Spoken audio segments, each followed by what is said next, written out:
Hello. One of the common things I often recommend on both the Gearing and on the Shimakaze, and something which a lot of people don't really understand, is of course my recommendation of RPF.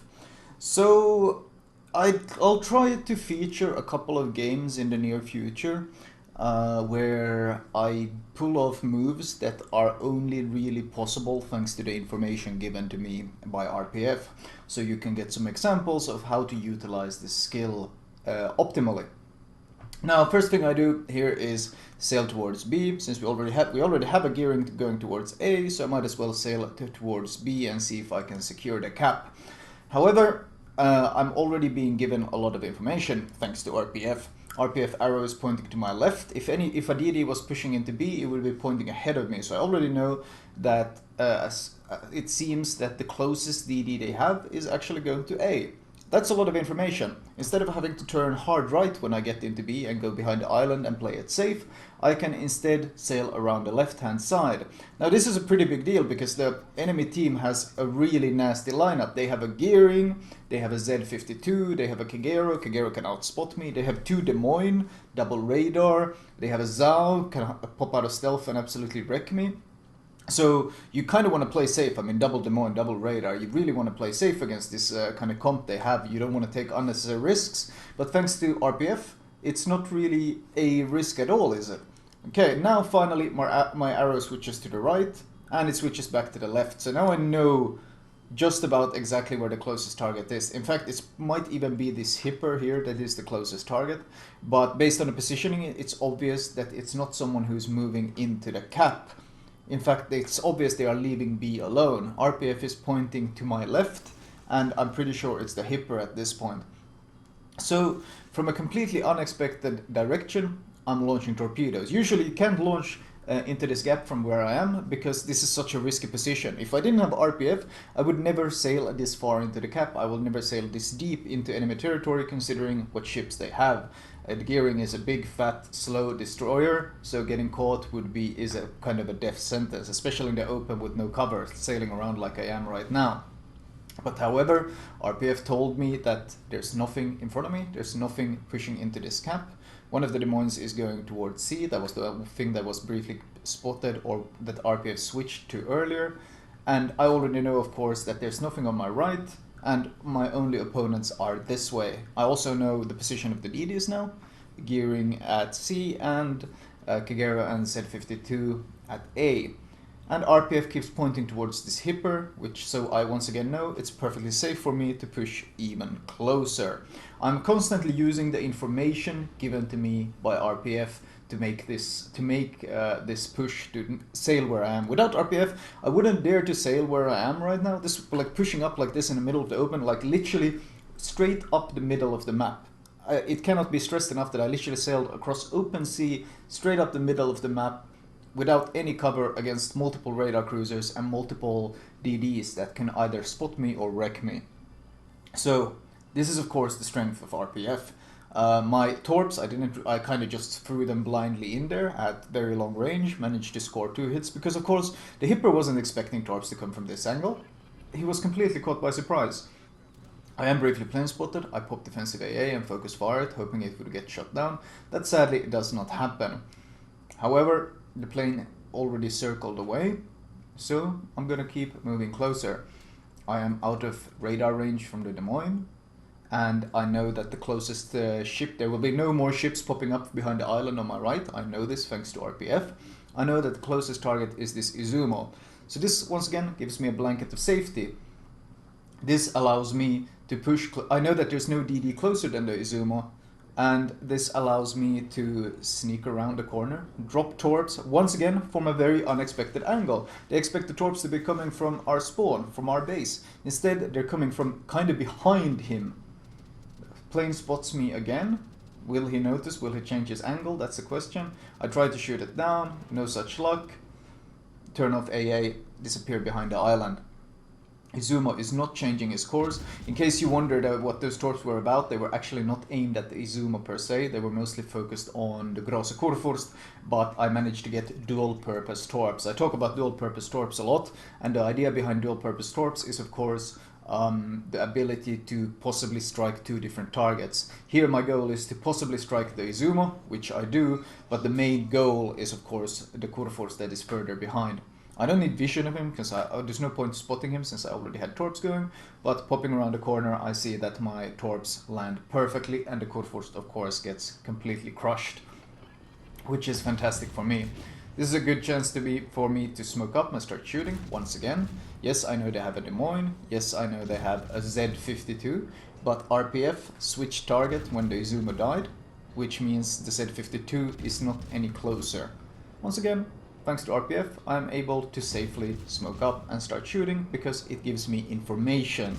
And that is, of course, that is something you can't look at stats and say, like, you can't look at stats or ship performance values and say RPF does this and this, because I mean, if you get 10% torp reload, well, you can look at your torp reload right as you get into the game, and you will see the value of getting that upgrade.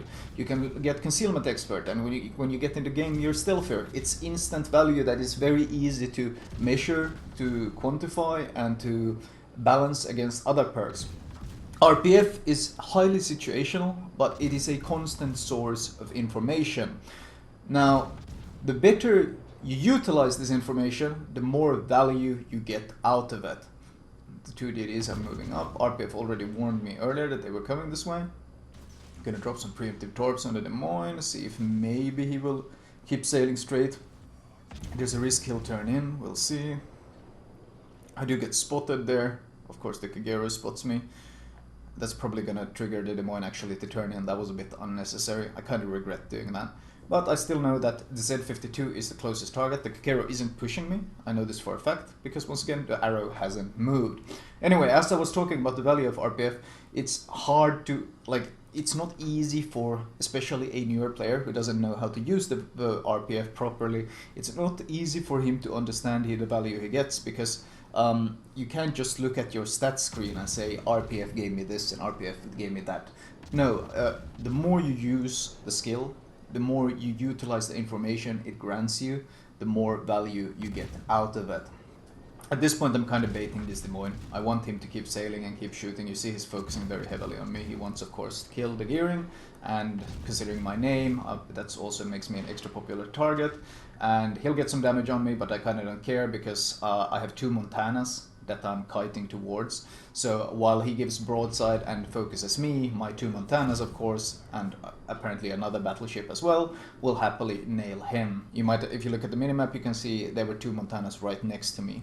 I of course knew this as soon as I opened fire and started sailing towards them, and that's something to use quite often. I mean, full broadside cruiser.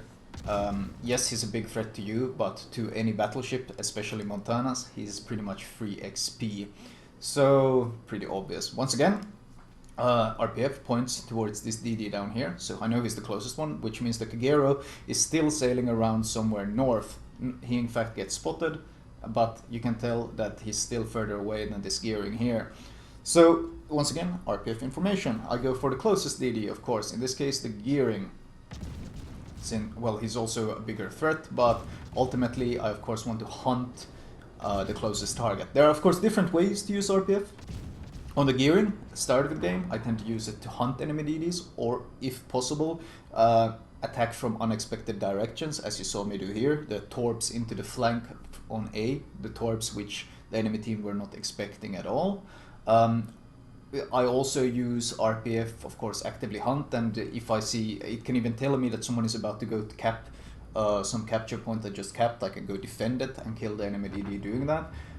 If I go low HP, I can use it to actively avoid enemies. There are so many ways you can utilize it. And of course, it gives a lot of information to your teammates as well, especially division mates if you're on voice com with them. 2 battleships, Zhao and a Zhao.